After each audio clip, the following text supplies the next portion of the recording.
خب دوستای عزیز پرسیده بودین که شغل تو چیه و چی کار مونی. امروز برای شما یکم معلومات میدیم درباره شغل. خب شغلی از ما که هست بوریشه، بوریشی کیف. اینی هم که هست گزنه، بهش میگه گزن. با تست شونه مثل این دیگه بیلاوه. روزی با تست کنی اینطوری.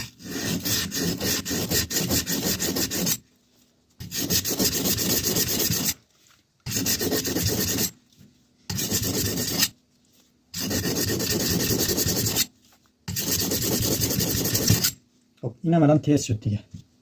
الان میخوایم که همراهش این کار رو بریش کنیم دیگه. خلاصه این بست اندازه کاری کیف.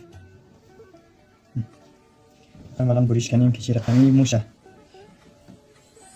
شاید بعضی از دوستا کیف دوزی کار کرده باشه و معلومات بیشتر باشه که چی رقمه. هر کس که اگر کمی تجربه کیف دوزی داره حتما کامنت کنه، نظرات رو کامنت کنه که یا کار کرده کار کیف و چی رقمی هست. الان میخوام از این اندازه بریش کنم، اندازه خودی بدنه. میخوام بریش کنم و شما نگاه کنید. یه خلاصه هم شمشیر جمونگه. امی میخوام بریش کنم، میخوام سری کسر ببرم. البته سری یا تیز است در حد لالیگا. باید از این الان میخوام بدنه رو گرد کنیم دایره‌ای. یک دور. البته بستگی در جنس ترکشیر خمی باشه.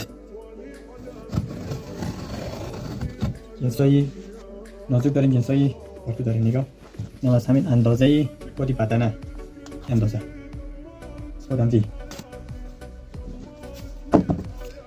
خلاصه این کار از ما که همین کاری بریشه دیگه. خلاصه اینم شمشیر جمونگ با خود کلا آوردم از گوگوریو. فقط دیگه نگاه کن اینم از شمشیر جمونگ.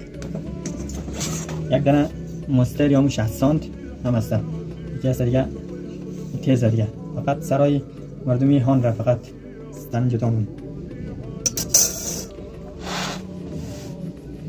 خود دوستا هر کس که درباره کیف دوزی معلومات داره درباره بریش اینا حتما کامنت کنه که کار کرده این کار یا نکرده. حتما همه نظرات را زیر این پست کامنت کنید و حتما همه حمایت کنید با لایک و کامنت های زیبایتان و ان شاء الله بازم ویدیوهای بعدی میسازم برای شما.